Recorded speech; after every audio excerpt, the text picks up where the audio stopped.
কোন নেককার বান্দা যখন তিনটি প্রশ্নের জবাব কবরে দিতে পারবে, তো ফেরেশতারা জিজ্ঞাসা করবে যে তুমি এই প্রশ্নের উত্তরগুলো সঠিক কিভাবে দিতে পারলা? তখন সে বলবে আমাদের কাছে আল্লাহর নবী সাল্লাল্লাহু আলাইহি সাল্লাম এসেছেন এবং তিনি আমাদেরকে এই ব্যাপারে শিখিয়েছেন, আমরা তার থেকে এই ইলম অর্জন করেছি। ইলম অর্জন, ইলম তাকে কবরে উপকার করবে, ইলম তাকে আখিরাতে উপকার করবে, ইলম তাকে জান্নাতে উপকার করবে। এজন্য ওই 2 নাম্বার কথাটা একটু বড় করে বললাম। জাহালত, অজ্ঞতার, মূর্খতা, না জানার কারণে মানুষ জাহান্নামী হবে। নামাজ পড়ে প্রতিদিন, সেজদা দিলে পিছনের 2 পাও আপনার 2 ঠ্যাং উঠে এলায়, মানে দুনো পাও একবারে একটু আর মাটির সাথে থাকে না। আমি নিজ চোখে দেখছি এরকম বহু লোক। তো পাও যদি ছুটে যায় পিছন দিয়া আপনার, তা তাইলে নামাজ কি হলো? নামাজের দাঁড়ানো, কিয়াম, এইটাই তো ছুটে গেল। তা আপনি এটার মাসালা জিজ্ঞাসা করেন হুজুর। তাইলে নামাজ সুন্নত কি, ফরজ কি, ওয়াজিব কি, এর কি কোনো নিয়ম কানুন? শুধু উড়ন নামন 4 রাকাত সুন্নত পড়ে 1 থেকে 1.5 মিনিট লাগে, এটা কি নামাজ? আমার একদিন বল হুজুর তারাবি বিতির আল্লাহর রহমতে হুজুর আমগো এরম টনটন না হেরার হুজুর কয় যে হুজুর কত টেরও পাই না। তা আমি বললাম 20 রাকাত তারাবি, 3 রাকাত বিতির, 4 রাকাত ফরজ, এতটি নামাজ পড়ো আপনার শরীরে কদ্দুর টেরও পান না, আপনি এটা কি নামাজ পড়েন? কি মেশিন লাগাইলেন? এটা জাপানি, হ্যাঁ, টেরও পান না, এটা কি ধরনের নামাজ? হাদিসের মধ্যে আছে, তাফসীরের মধ্যে আছে, সাহাবায়ে কেরাম আল্লাহর প্রিয় বান্দাগণ আল্লাহ পাকের ইবাদত রাত্রিবেলা এই পরিমাণ করতেন যে একটা পর্যায়ে আইসা 2টা পাও হেসরাইয়া হেসরাইয়া তারপরে বিছানায় বিশ্রামের জন্য যাইতেন। মানে আর সোজা হয়ে হাঁটতে পারতেছে না ক্লান্তির কারণে, এই পরিমাণ মেহনত করতে হচ্ছে। ইজা ফারাগতা ফানসাব, আল্লাহ বলছে সারাদিন আপনি, নবীকে বলছে বন্ধু, নবুয়তের সমস্ত কাজ যখন আপনার শেষ হবে, এবার রাত্রিবেলা আপনি কঠোর ইবাদতের জন্য পরিশ্রম করুন। ফানসাব স্বাভাবিক মামুলি ইবাদত না, রাত্রিবেলা এবার ফানসাব আপনি লম্বা দোয়া, লম্বা তেলাওয়াত, লম্বা সেজদা, লম্বা তাহাজ্জুদ, লম্বা ইবাদত বন্দিগির মধ্যে এভাবে লেগে যান যেন ভীষণ কষ্ট অনুভূত হয়, কষ্ট হয়, শরীরের মধ্যে কষ্ট অনুভব হয়। ফানসাব অর্থ এটা। তাইলে আপনি কোন আপনার 24 রাকাত 27 রাকাত নামাজে 13 পান না, আপনি কি মেশিন লাগানেন? খামখেয়ালি এটা।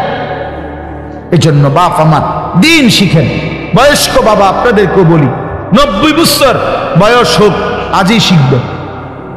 অনেক বয়স্ক লোকের একটা বদ অভ্যাস, বললে কয় হুজুর ইডি আর আমগর কইয়া লাভ নাই, হে হায়াত আর নাই, আর আল্লাহ আল্লাহ করে কোন রকম কবরে যাও। আল্লাহ আল্লাহ বুঝি বলছে আপনারে যে তুমি আল্লাহ আল্লাহ করে কোন রকম কবরে যাইতে বলছে? বলছে পূর্ণ মুসলমান হয়ে কবরে যাও। ওয়ালা তামুতুন্না ইল্লা ওয়া আনতুম মুসলিমুন, পুরা মুসলমান হয়ে 100 তারপরে কবরে যাইতে বলছে। এই জন্য কোন রকম মইরেন না, কোন রকম আরো কিছুদিন আপনি দুনিয়ার থাকেন, তাই আরো কবে আপেল মালটা খাইতে পারবেন। আমাদের কওমি মাদ্রাসাগুলোতে যুগ যুগ ধরে 6 বছরের নুরানির বাচ্চা, 25 বছরের দাওরায়ে হাদিসের ছেলে, সবাইকেই বড় ছোট যুগ যুগ ধরে জুতাবিহীন সমান জায়গায় বসাইয়া তারপরে ইলম শিখানো হয়। এটা কোরআন সুন্নাহ থেকেই গ্রহণ করা আদব। আল্লামানি রব্বি ফা আহসানা তা'লিম ওয়া আদ্দাবানি রব্বি ফা আহসানা তা'দীবি। আল্লাহ তাআলা, আল্লাহর নবী সাল্লাল্লাহু আলাইহি সাল্লাম বলেন, আল্লাহ তাআলা আমাকে সর্বোত্তম ইলম শিখিয়েছেন এবং আল্লাহ তাআলাই আমাকে সর্বোত্তম আদব শিখিয়েছেন।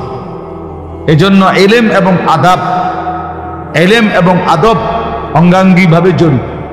আগ্রহী হইতে হয়, বিনয়ী হইতে হয়, উত্তম আখলাকের হইতে হয়, নিজের মধ্যে আদব শিষ্টাচার থাকতে হয় কোরআন সুন্নাহর ইলমের জন্য।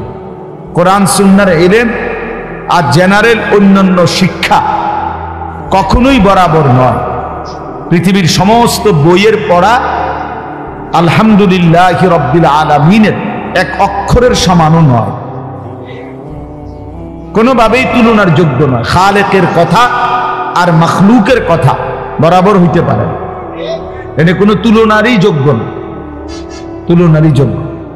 এজন্য বাপ কোরআনুল করিম, কোরআন সুন্নাহর ইলমের জন্য সাংঘাতিক আগ্রহ থাকতে হয় এবং খুব মনোযোগ থাকতে হয়। আমরা ছোটবেলায় মাদ্রাসায় পড়াকালীন উস্তাদদের মুখে শুনছি, আল ইলমু লা ইউতিকা বা'দাহু হাত্তা তু'তিয়াহু কুল্লা। তুমি যদি ইলমের জন্য নিজেকে পুরা দিয়ে দাও তাহলে ইলম তোমাকে কিছু দিবে, নিজেকে পুরা সঁপে দাও তাহলে কিছু পাইবা, কিছু পাইবা। এই জন্য দয়া করে 10 দিন ব্যাপী তাফসীরুল কোরআন মাহফিল, অনেক মুবারক মাহফিল, অনেক মেহনতের, অনেক ফিকিরের মাহফিল। একদিনের মাহফিলে ইন্তজাম করতে গিয়ে ঘাম ছুটে গেল। একদিনের জন্যই প্যান্ডেল, মাইক, পোস্টার, বক্তা, একদিনের বক্তার তেল ডলতে ডলতে তেল কোম্পানি শেষ, বুঝলেন না? বক্তা আইয়ে আগায় ফিচ্ছায়, হেন্দিয়া বেহা হইয়া যায়, হেন্দিয়া তেসরা হইয়া যায়। তা একদিনের বক্তা 3-4 জন মিল রাখতেই মাথা গরম, তা সেখানে 10 দিনের উলামায়ে কেরাম 3 জন করে হইল হতো 30 জন। তাইলে কি পরিমাণ মেহনত করে আপনাদের এই মাহফিল। আমার উস্তাদে মুহতারাম, আপনাদের কাছে আমি গত বছরও বলছি, হুজুর আমার অনেক বেশি মহব্বতের উস্তাদ। ছোটবেলায় হুজুরেই আমারে সর্বপ্রথম এই ব্রাহ্মণবাড়িয়া দারুল আরকাম মাদ্রাসায় আনছেন। তো সবাই মিলে আপনাদের হুজুর নিজে আমার কাছে অনেকবার ফোন দিছে, বারবার, আজকেও মনে 5-7 বার ফোন দিছে, কতটুকু আসছো, কতটুকু। ড্রাইভাররা একবার ফোন দেয়, আমার একবার ফোন দেয়। তো এই জন্য বাপ আমার বলার উদ্দেশ্য হলো, এতটা ফিকির, এতটা মেহনতের, কষ্ট করে ইন্তজাম, এই জন্য সবাই আন্তরিকতা নিয়ে আল্লাহর কথা শুনবেন, সমস্ত আলেমদের বক্তব্য শুনবেন। আপনাদের মহল্লার স্থানীয় উলামায়ে কেরাম ওনারা যখন নসিহত করে সেটাও শুনবেন, অন্য হুজুররাও যখন বলে এটাও শুনবেন। জনপ্রিয়তা এটা আসলে একটা ধোঁকা। প্রধান বক্তা, বিশেষ বক্তা, এগুলো ধোঁকা, এগুলো তেমন কোনো পদবিগুলো সম্পূর্ণ বেহুদা কথা। মাগরিবের পরে যিনি বললে উনি বিশেষ বক্তা, আর এশার পরে বয়ান করলে বা রাত 10টায় বয়ান করলে উনি হলেন প্রধান বক্তা। এই সিদ্ধান্ত কিভাবে সিদ্ধান্ত হয়েছে? এটা হুজুর এই ফায়সালাটা হলো কিভাবে? মানে এটা কোরআন, সুন্নাহ, ইজমা, কিয়াসের কিসের ভিত্তিতে যে রাত যত গভীর হয় বক্তার রেট তত বাড়ে, বক্তার মান বাড়ে? এটা কিসের ভিত্তিতে সিদ্ধান্ত হলো? কে ফায়সালা দিল এটা? তাহলে কাজে এটা কোনো কথা না, বুঝেন নাই কথা? এটা কোনো কথা? আল্লাহর কথা যিনি বলেন, যখনই বলেন, ইখলাসের সাথে কোরআন সুন্নাহর কথা আল্লাহর দিকে যিনি ডাকেন তিনিই দামি। আপনার এলাকার ইমাম সাহেব তিনিও দামি, চাঁদের দেশের থেকে যদি হুজুর আসে আল্লাহর কসম তিনিও দামি। এজন্য এটা একটা আমাদের ব্যারাম, আমরা জনপ্রিয়তার ধোঁকায় পড়ি। আল্লাহর ফায়সালা বরং আল্লাহ তাআলা কাউকে 1000 মানুষের সামনে বলায়, কাউকে 10 জনের সামনে বলায়, এটা আল্লাহর ইচ্ছা। আর এখানে 10 জনের সামনে বললে উনি ব্যর্থ, আর 1000 মানুষের সামনে বললে উনি খুব সফল, এটা কে সিদ্ধান্ত দিয়েছে? না, কথাটা ঠিক আছে ভাই, উনি বোঝে নাই তো, বুঝছেন কিনা কথা? মানে কম মানুষের কাছে বললে ব্যর্থ, কথা বলেন না কেন? আর বেশি মানুষের কাছে বললে সফল না, আল্লাহ গ্রহণ করলে সফল। 1 কোটি মানুষ আমারে একবারে স্লোগান দিয়া 3 রাস্তার মাথাত নিয়ে শোয়া দিয়ে আইলো, একবারে ব্রাহ্মণবাড়িয়া বিশ্বরূপ দিয়ে আইলো। তাই এরপরে আল্লাহ বললেন, আনিস আমি নিলাম না, তোমারে গ্রহণ করলাম না। তো কিসের মর্যাদা? মানুষের এই বাহাবা দিয়ে কি আসবে তখন বলেন? এই জন্য বাপ, এটা কোনো কথা না। বরং আমাদের সমাজে ইদানিং এই একটা বিভেদ, যে স্থানীয় নিজ মসজিদের ইমাম সাহেব ওলামায়ে কেরাম বয়ান করলে মনোযোগ দেয় না, আমরার হুজুর আসরের পরে কে বল হুজুর, এলাকার হুজুর টুজুররা কিছু করবে, এমনি ব্যাটকা এলাকার হুজুর টুজুররা ফাজিল কোথাকার, এটা এলাকার হুজুর বললে এটা একটা কোন রকম হয়ে গেল। আমার একজনে বলতেছে একদিন, কয় হুজুর এলাকার হুজুররা কিছু টুকটাক কিছু করবো। তাই বললাম টুকটাক কিতা? আল্লাহর কথা বুঝি টুকটাক? আল্লাহর কথা ফাইজলামি? হ্যাঁ, আস্তাগফিরুল্লাহ, আস্তাগফিরুল্লাহ, এটা কোনো কথা হলো? হ্যাঁ, আমরা রুজু মানে আমরা রুজু কিছু জানেন, এটা ঠিক না। বরং সমস্ত উলামায়ে কেরামকে কদর করা উচিত। কদর আমি অনেক সময় বলি, একেবারে দিল থেকে বলতেছি, বেতাকাল্লুফ বললাম। দূরের থেকে হুজুর আনলে বেচারার কপালে 40,000 50,000 টাকা জোটে, তারে আনতে গিয়া হ্যাঁ এতগুলো টাকার দামাদামি মুলামুলি করে আনে, অথচ নিজ মহল্লার ইমাম সাহেব সারা বছর তিনি দোয়া করে 5 ওয়াক্ত নামাজের পরে এই মহল্লাবাসীর কবরবাসীদের জন্য, নিজেদের জন্য দোয়া করে। ওই বেচারার কপালে মাহফিলের দিনও 200টা টাকা জোটেন। এটা জুলুম আর বেইনসাফি ছাড়া আর কিছু হইতে না। এটা অন্যায় মিয়া, এটা অন্যায়, এটা অন্যায়। তোমার মসজিদের হুজুর, তোমার মহল্লার হুজুর বলে তার কোনো কদর নাই? তো যে হুজুর তোমার কাছে আসছে তিনি কোনো মহল্লার না, উনি সান্দের দেশে। আমি তো এই মাত্র সান্দের দেশের থেকে আসছি, ঠিক না? আমার চাচার বাড়ি তো সান্দের দেশ, তাইলে আমিও তো কোনো মহল্লারই, আমি তো কোনো গ্রামেরই, কোনো একটি এলাকারই। এই জন্য বাপ, কদর করা ওলামায়ে কেরামের প্রত্যেকের নসিহত আপনার আন্তরিকতার সাথে শুনবেন। যিনি মনোযোগ দিবেন ইনশাআল্লাহ, আমি বললাম তো, তার জীবন ধীরে ধীরে পরিবর্তন হবে। মনোযোগ না হলে, আল্লাহর কোরআনের প্রতি শতভাগ আগ্রহ না থাকলে কাঙ্ক্ষিত ফলাফল আসবে না। আরবি ভাষার একটা গুরুত্বপূর্ণ মূলনীতি আছে যে নতিজা আরজালের তাবে হয়। এটা আপনি বুঝেন, ছেলেরা তোমরাও বোঝো ভাই। ফলাফল নিকৃষ্টতার অনুপাতে হয়। ভালো এবং মন্দ দুইটা একসাথে মিশে গেলে ফলাফল আসে মন্দটা। যেমন সহজ উদাহরণ, একটি পানির টাঙ্কি 500 লিটারের, 500 লিটারের মনে করেন একটা গাজি টাঙ্কি পানির, এখানে 499 লিটার মোটর দিয়া পবিত্র পানি পুরাইছে। 1 লিটার এটার সাথে পেশাব দিছে, এই মিট 500 লিটার।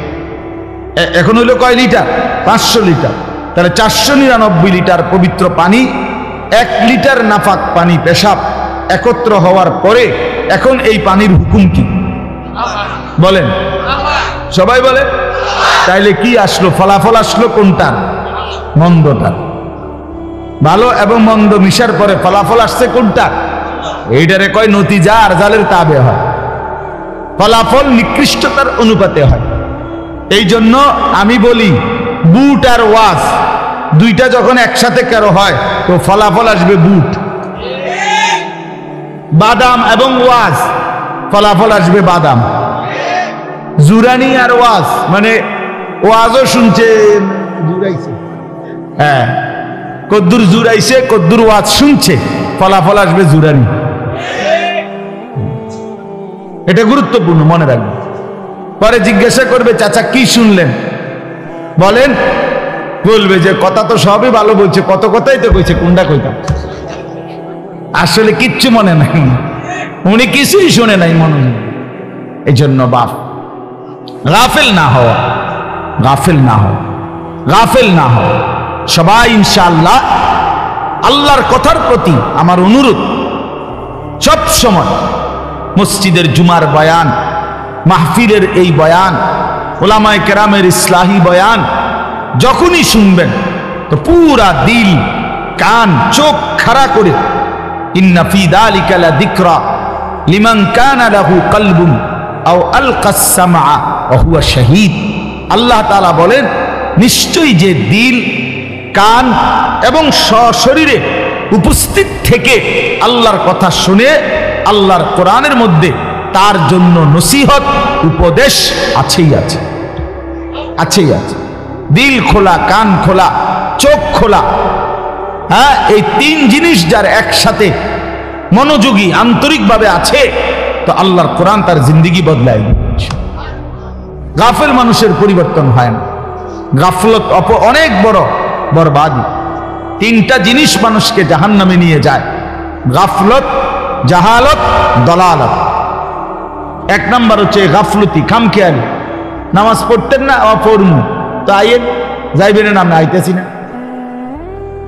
হ্যাঁ, নামাজ পড়তেন না, পড়তাম, শরীরটা জানি কেরুম লাগে, কেরকম লাগে, কেরুম জানি লাগবে, কেরুম লাগে কন না, কেরুম লাগে, কি কেরুম লাগে, বাটফারি কথা আর কি, মানে না পড়ার জন্য একটা সুতা না, এ গাফেল, দামু আর কি, ফরমু আর কি, সময় আছে। এ গাফেল মানুষ বরবাদ হয়, মানুষকে জাহান্নামে নিয়ে যায়। কোরআন শরীফে আছে আল্লাহ তাআলা জাহান্নামীদের পরিচয় বলছে, উলাইকা হুমুল গাফিলুন, এরা এই জাহান্নামী, এরা কেন? এরা গাফেল। দুই নাম্বার হলো জাহালাত, কোরআন সুন্নাহর অজ্ঞতা, না জানা, এটা মানুষকে জাহান্নামে নিয়ে যায়। আপনি জানলেন না হালাল কোনটা, হারাম কোনটা, কোনটা ঈমান, কোনটা কুফর, কোনটা শিরিক, আপনি জানেন না। লোক দেখা দেখি, মানুষের দেখা দেখি, হ্যাঁ, একজনের দেখা দেখি ভুলটাই করে গেলেন, শিরিকটাই করে গেলেন, অজ্ঞতার মধ্যে পড়ে রইলেন। তো এতে করে একদিন হাসরের ময়দানে দেখবেন আপনার এই মূর্খতা, এই অজ্ঞতা, কোরআন সুন্নাহর এই না জানা, সঠিকভাবে বুঝার চেষ্টা না করা, এটা আপনার জাহান্নামে নিয়ে গেছে, জাহান্নামে। হ্যাঁ, সব সময় মনে রাখবেন, যারা ভণ্ড, প্রতারক, দ্বীনের নামে মানুষকে প্রতারণা করে, এই ভণ্ড বেশরা, এদের সব সময়ের একটা চেষ্টা যেন নিজ ভক্ত মুরিদ, নিজ অনুসারী যেন কোরআন সুন্নাহর বিশুদ্ধ ইলম যেন না জানে, না শিখে, এটা সবসময় চেষ্টা করে। কারণ পড়লেই, শিখলেই জ্ঞানের আলো তার ভিতরটা আলোকিত করে তার কাছে অন্ধত্ব এবং আল্লাহর নাফরমানিটা স্পষ্ট করে দিবে, তখন ওই ভণ্ডের কাছ থেকে সরে যাবে। এই জন্য কোন প্রতারক, ভণ্ড চায় না নিজ অনুসারীরা জ্ঞানের আলোয় আলোকিত হোক। আমাদের কওমি মাদ্রাসার এই 158 বছর, 1866 সনে দারুল উলুম দেওবন্দ মাদ্রাসা প্রতিষ্ঠিত হয়েছে, কওমি মাদ্রাসার প্রথম মাদ্রাসা।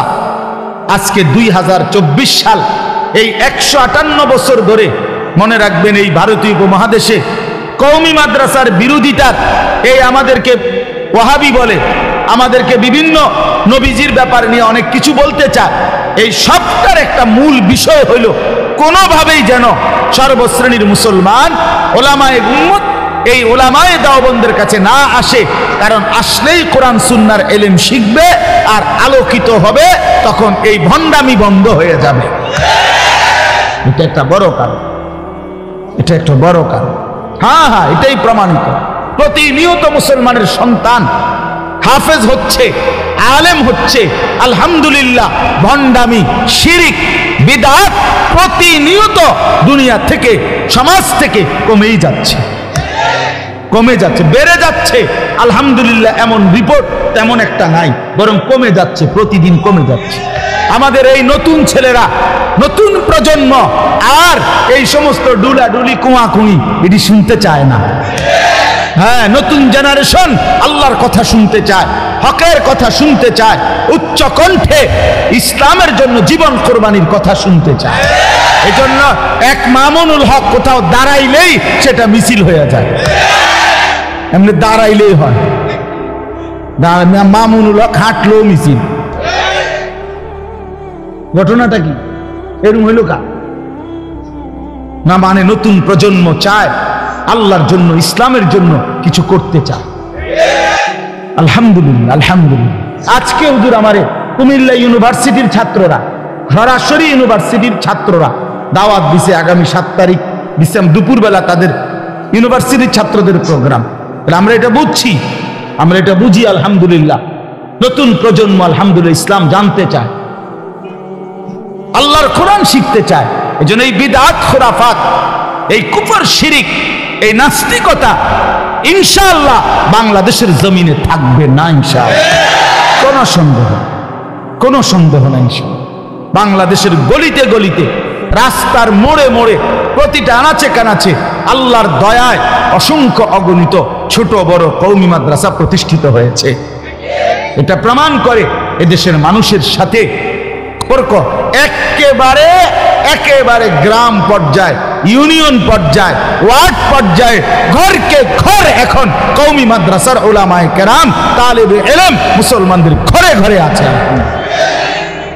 আলহামদুলিল্লাহ, আলহামদুলিল্লাহ, আলহামদুলিল্লাহ। এজন্য জাহালত, মূর্খতা মানুষকে জাহান্নামে নিয়ে যায়।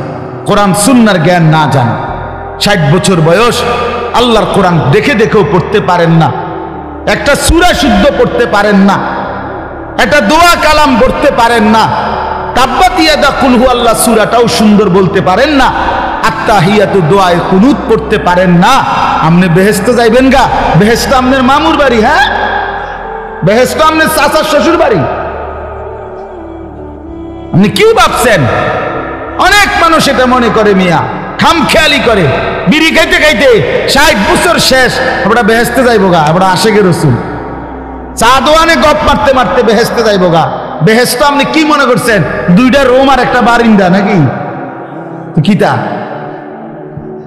হ্যাঁ, সুপারিশ কি কোনো নিয়ম কানুন নাই? নবী সাল্লাল্লাহু আলাইহি সাল্লাম সুপারিশ করবেন, এটার কোনো নিয়ম কানুন নাই নাকি? হ্যাঁ, আপনার মুখে বিড়ি, সিগারেট, 40 বছর ধরে সুদের ব্যবসা করেন, হারাম রোজগার করেন, 30 বছর ধরে আপনার ঘরে প্রতিদিন রঙিন টেলিভিশন চলে, আমনের বেটি, আমনের বিবি, ছেলে মেয়ে, নাতি নাতনি সব 24 ঘন্টা প্রতিদিন নাটক, সিনেমা, নাচ গান দেখে ছেলেটা খোদার 365 দিনে একদিনও ফজরের নামাজ পড়ে না, মেয়েটা ফজরের নামাজ পড়ে না। 30 বছর ধরে কাস্টমারকে ঠকাইতেছেন, ওজনে কম দিতেছেন, মিথ্যা বলতেছেন, সুদের লেনদেন করতেছেন, কিস্তির লেনদেন করতেছেন। এত বাটফারি কইরা নবী দাঁড়াইলেই আপনারা সুপারিশ করে বেহেশত দিবেন না? এই তো না, কোনো নিয়ম কানুন নাই। হাউজে কাউসারের পানি, এটা আপনি 15 টাকা বোতলের পানি নাকি? কি ভাবছেন? এটা কি মনে করছেন? রাসূলুল্লাহ সাল্লাল্লাহু আলাইহি সাল্লাম বলেছেন যে একবার এই পানি পান করবে লাম ইয়াজমা আবাদান, সে আর কোনদিন তৃষ্ণার্ত হবে না। এতটা আজিমুশান দামি পানি, এতটা দামি নিয়ামত আল্লাহর নবী সাল্লাল্লাহু আলাইহি সাল্লাম জানতেন ভাবেই দিয়ে দিবে। কি মনে করছেন এটা? এর জন্য বাবা দিন শিখেন। আপনাদেরকে বলছি, এই এক মাহফিল যথেষ্ট না। ওয়াজ মাহফিল আপনাদেরকে আমরা উৎসাহিত করি, আপনাদেরকে বিবেক জাগাইতে চেষ্টা করি। 1 ঘন্টার বয়ান দিয়া 30 পারা কোরআনের সমস্ত মাসআলা, সমস্ত হালাল হারাম, রাসূলুল্লাহ সাল্লাল্লাহু আলাইহি সাল্লামের 23 বছরের সমস্ত কিছু মেহনত আপনারা আমি এই 1 ঘন্টার ওয়াজ দিয়া বুঝানো সম্ভব? সম্ভব হলে নবীকে দিয়ে আল্লাহ তাআলা 23 বছর বলাইলেন কেন? কথা বলেন না কেন? তিনি 23 বছর বললেন কেন? নূহ আলাইহিস সালাম 950 বছর বললেন কেন? এজন্য দিন শিখেন। বয়স্ক বাবাদেরকেও বলি, দিন শিখেন, আল্লাহর কোরআন শিখেন। প্রয়োজনীয়, জরুরি, সবাইরে বলি না দাওরায়ে হাদিসে ভর্তি হইতে, সবাইরে বলি না, কিন্তু প্রয়োজন পরিমাণ যেটুকু হলে আমার আখিরাত জান্নাত হবে, জাহান্নাম থেকে বাঁচবো, হালাল হারামের বিষয়গুলো, জায়েজ না জায়েজের বিষয়গুলো, মৌলিক প্রয়োজনীয় সূরা, কেরাত, দোয়া, কালাম, ওযু, গোসলের সহি নিয়ম কানুন আপনি এতটুকু শিখবেন না? কথা বোঝেন নাই? অসংখ্য মুসলমান ঠিকমতো ফরজ গোসল করতে জানে না। আমি চ্যালেঞ্জ করলাম এখানে এখন আমি ডাক দেই, এই কলেজ, ইউনিভার্সিটি, স্কুলের এই যে জেনারেল ছেলে দাঁড়িয়ে আছে, বসে আছে, আমি দাঁড় করাই এখানে। লজ্জা দেওয়া না, আমি বুঝাইতে চাই, কেন শিখবে না? সে মুসলমানের সন্তান না? তার বাবা তারে এই জ্ঞান থেকে বঞ্চিত করলো কেন? তার মা তার উপর এত বড় জুলুম করলো কেন? কয়টা ভাত খাওয়ানোর লাগে তারে এতটি বই পড়াইলো, অথচ একদিন সে দেখে যে এই পড়াইগুলা ছাড়াও কত মানুষে মূর্খ হইয়াও ভাত খায়, দুনিয়া ভোগ করে, বিয়া করে, বাড়ি করে, গাড়ি করে, নেতাগিরি করে, মাতবুরি করে, অথচ নামটাও দস্তখত করতে পারে না, টিপসই দেয়। তো হেঁটে খায় করতে কথা বলে। দুনিয়াতে এমনি অর্জন হয়, দুনিয়া তো বুবা মানুষও ভোগ করে মিয়া। বুবা বুবা যে কথা বলতে জানে না সে বিয়া করে না, বুবা মানুষে ভাত খায় না, বুবা মানুষে ঘুমায় না, বুবা মানুষে পেশাব পায়খানা করে না, বুবা মানুষের বাচ্চা কাচ্চা হয় না, তো কেমনে হয়? সে যদি বুবা। দুনিয়া তো এমনি ভোগ করা যায় মিয়া, দুনিয়াতে আল্লাহ এমনিই দেয়। সন্তানকে আল্লাহর কোরআন থেকে বঞ্চিত করলেন কেন? রাসূলুল্লাহ সাল্লাল্লাহু আলাইহি ওয়াসাল্লামের সুন্নাহ থেকে বঞ্চিত করলেন কেন? আপনি বাবা আল্লাহর কোরআন থেকে বঞ্চিত হলেন কেন? 60 বছরের সংসার কইরা এই ভাত তরকারি বাজার সদাই দোকানদারি আর এই সাদওয়ান এই সব করে শেষ করলেন, পরে কইলো নিজে এটা বললেন জি ফুত সংসারের জন্য জীবনটা শেষ করলাম। এটা ফেরেশতারে বললেই তো কবরের আযাব মাপ, এটা বললেই তো হাসরের ময়দানে মাপ। তো তাহলে এই ফাউ কথা বলে কি লাভ হবে? আল মালু ওয়াল বানুনু জিনাতুল হায়াতিদ দুনিয়া। আল্লাহ বলছে বান্দা সম্পদ এবং সন্তানাদি এটা শুধুই কেবল দুনিয়ার সৌন্দর্য, দুনিয়ার কিছুক্ষণের ফুডাঙ্গিরি। আমার জি এতজন, ফুত এতজন, আমার ছেলে এই করে, মেয়ে এই করে, হ্যাঁ আমার টাকা আছে এত, গাড়ি আছে এতটা, এগুলো দুনিয়ার মাতবর। ওয়াল বাকিয়াতুস সালিহাত খায়রুন ইনদা রাব্বিকা সাওয়াবান ওয়া খায়রুন আমালা। আল্লাহ তাআলা বলেন আর বাকি থাকবে, স্থায়ী থাকবে, অনন্তকাল থাকবে শুধুই কেবল আস-সালিহাত, সমস্ত নেক আমল। যদি তুমি কিছু আল্লাহ থেকে বিনিময় চাও, যদি কোনো আল্লাহর কাছ থেকে আশা করতে চাও, তো আল্লাহ তাআলা বলেন বান্দা শুধুই কেবল আস-সালিহাত। ওয়া মান ইয়ামাল মিনাস সালিহাত ওয়া হুয়া মুমিন। আল্লাহ তাআলা সমস্ত নেক আমল যে করবে ঈমান অবস্থায়, ফাউলাইকা ইয়াদখুলুনাল জান্নাহ, আল্লাহ বলে জান্নাতে তারাই প্রবেশ করবে। বন্দেগী লাগবে। মান আমিলা সালিহাম মিন যাকারিন আও উনসা ওয়া হুয়া মুমিন, আল্লাহ বলে ঈমান ঠিক রেখে যে নেক আমল করবে পুরুষ কিংবা নারী, আমি আল্লাহ ওয়াদা দিলাম ফালা নুহিয়ান্নাহু হায়াতান তাইয়্যিবা, আমি তারে দুনিয়াতেও আরামের জীবন দেব, ওয়ালা নাজজিয়ান্নাহুম আজরাহুম বিআহসানি মা কানু ইয়ামালুন, আর আখিরাতে তার সমস্ত নেক আমলের সর্বোত্তম বিনিময়, সর্বশ্রেষ্ঠ নিয়ামতে ভরা জান্নাত দিয়ে দেন। আল্লাহর ওয়াদা। বা মূর্খ হইয়েন এই সমস্ত ধোঁকাবাজি। আমার একদিন হুজুর একজনে বলে, হুজুর আপনারা যেরকম নামাজ করেন, ওয়াজ করেন, ভালো কাজ করেন, আমিও তো সারাদিন মেল মিটিং দেন, দরবার মানুষের বিভিন্ন বিচার আচারের ফয়সালা করে দেই, এগুলো তো ভালো কাজ করি। বা বরাবর বরাবর, হ্যাঁ হ্যাঁ বরাবর, মেল মিটিং এর নামাজ সমান সমান সমান সমান আমরা মনে করছি। তো তো কি বুঝছে তো আনবাহি গান কথা বুঝেন নাই? এটা হইল কথা? নামাজের বিকল্প আপনার এই মেল মিটিং, তাইলে এই জন্য ধোকা না খা, এটা আমি জরুরি বললাম।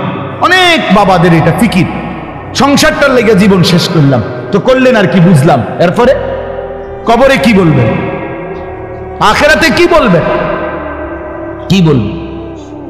হ্যাঁ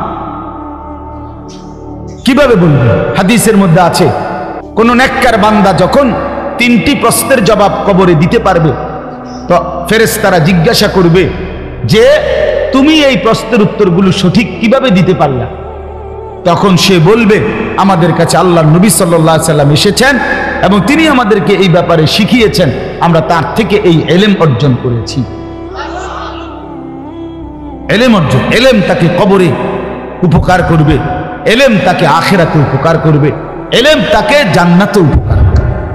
এজন্য ওই 2 নাম্বার কথাটা একটু বড় করে বললাম। জাহালত, অজ্ঞতার, মূর্খতা, না জানার কারণে মানুষ জাহান্নামী হবে। নামাজ পড়ে প্রতিদিন, সেজদা দিলে পিছনের 2 পাও আপনার 2 ঠ্যাং উঠে এলায়, মানে দুনো পাও একবারে একটু আর মাটির সাথে থাকে না। আমি নিজ চোখে দেখছি এরকম বহু লোক। তো পাও যদি ছুটে যায় পিছন দিয়া আপনার, তা তাইলে নামাজ কি হলো? নামাজের দাঁড়ানো কিয়াম এইটাই তো ছুটে গেল। তা আপনি এটার মাসালা জিজ্ঞাসা করেন হুজুর। তাইলে নামাজ সুন্নত কি, ফরজ কি, ওয়াজিব কি, এর কি কোনো নিয়ম কারণ? শুধু উড়ুন নামন 4 রাকাত সুন্নত পড়ে 1 থেকে 1.5 মিনিট লাগে, এটা কি নামাজ? আমার একদিন বলি হুজুর তারাবি বিতির আল্লাহর রহমতে হুজুর আমগো এরম টনটন না হেরার হুজুর কয় যে হুজুর কত টেরও পাই না। তা আমি বললাম 20 রাকাত তারাবি, 3 রাকাত বিতির, 4 রাকাত ফরজ, এতটি নামাজ পড়ো আপনি শরীরে কদ্দুর টেরও পান না। আপনি এটা কি নামাজ পড়েন? কি মেশিন লাগাইলেন? এটা জাপানি? হ্যাঁ, টেরও পান না? এটা কি ধরনের নামাজ? হাদিসের মধ্যে আছে, তাফসীরের মধ্যে আছে, সাহাবায়ে কেরাম আল্লাহর প্রিয় বান্দাগণ আল্লাহ পাকের ইবাদত রাত্রিবেলা এই পরিমাণ করতেন যে একটা পর্যায়ে আইসা 2টা পাও হেসরাইয়া হেসরাইয়া তারপরে বিছানায় বিশ্রামের জন্য যাইতেন। মানে আর সোজা হয়ে হাঁটতে পারতেছে না ক্লান্তির কারণে, এই পরিমাণ মেহনত করতে হচ্ছে। ইযা ফারাগতা ফানসাব, আল্লাহ বলছে সারাদিন আপনি, নবীকে বলছে বন্ধু নবুয়তের সমস্ত কাজ যখন আপনার শেষ হবে, এবার রাত্রিবেলা আপনি কঠোর ইবাদতের জন্য পরিশ্রম করুন। ফানসাব স্বাভাবিক মামুলি ইবাদত না, রাত্রিবেলা এবার ফানসাব আপনি লম্বা দোয়া, লম্বা তেলাওয়াত, লম্বা সেজদা, লম্বা তাহাজ্জুদ, লম্বা ইবাদত বন্দিগির মধ্যে এভাবে লেগে যান যেন ভীষণ কষ্ট অনুভূত হয়, কষ্ট হয়, শরীরের মধ্যে কষ্ট অনুভব হয়। ফানসাব অর্থ এটা। তাইলে আপনি কোন আপনার 24 রাকাত 27 রাকাত নামাজে 13 পান না, আপনি কি মেশিন লাগানো? খামখেয়ালি এটা। এজন্য বাপ আমার দিন শিখেন। বয়স্ক বাবা আপনাদেরকে বলি 90 বছর বয়স হোক আজই শিখবেন। অনেক বয়স্ক লোকের একটা বদ অভ্যাস, বললে কয় হুজুর ইডি আর আমগর কইয়া লাভ নাই, হে হায়াত আর নাই, আর আল্লাহ আল্লাহ করে কোন রকম কবরে যাও। আল্লাহ আল্লাহ বুঝি বলছে আপনারে যে তুমি আল্লাহ আল্লাহ করে কোন রকম কবরে যাইতে বলছে? বলছে পূর্ণ মুসলমান হয়ে কবরে যাও। ওয়ালা তামুতুন্না ইল্লা ওয়া আনতুম মুসলিমুন, পুরা মুসলমান হয়ে 100 তারপরে কবরে যাইতে বলছে। এই জন্য কোন রকম মইরেন না, কোন রকম আরো কিছুদিন আপনি দুনিয়ার থাকেন, তাইলে আরো কবে আপেল মালটা খাইতে পারবেন, আর নাই তো কবরে পিঠটা সোজা করে ফেলবে একদম। হ্যাঁ হ্যাঁ, প্রতিটা নাফরমানের কবর বড় বেশি ভয়ানক হবে, ভয়ানক হবে। আল্লাহ নবী সাল্লাল্লাহু আলাইহি সাল্লাম বলেন একজন ফেরেশতা এসে তাকে ফায়ুদরাবু লাহু বিমিতরাকাতিন মিন হাদিদ দারবাতান বাইনা উযুনাইহি, নাফরমানের কবরে ফেরেশতা এসে লোহার হাতুড়ি দিয়ে এত জোরে 2 কান বরাবর আঘাত করবে, ফায়াসিহু সাইহাতান, নাফরমান একটা চিৎকার মারবে, ইয়াসমাউহা মান ইয়ালিহি ইল্লা সাকালাইন, মানুষ এবং জিন ব্যতীত আল্লাহর সমস্ত সৃষ্টি নাফরমানের চিৎকার শুনতে পাবে। কবর কি খামখেয়ালি মনে করছে? আল্লাহ নবী সাল্লাল্লাহু আলাইহি সাল্লাম বলেন নাফরমানের কবর তাকে এত জোরে চাপ দিবে, ডান পাশের মাটি বাম দিকে, বাম দিকের মাটি ডান পাশে চলে আসবে, হাত্তা তাখতালিফা আদলাউহু, আল্লাহ রাসূল উদাহরণ দিয়ে বুঝাইছে ডান পাশের হাড্ডি পাঁজর ভাঙ্গা বাম পাশে ঢুকে যাবে, বাম পাশের গুলো ডান পাশে ঢুকে যাবে। কেমন ঢুকবে কেমন ভাবে?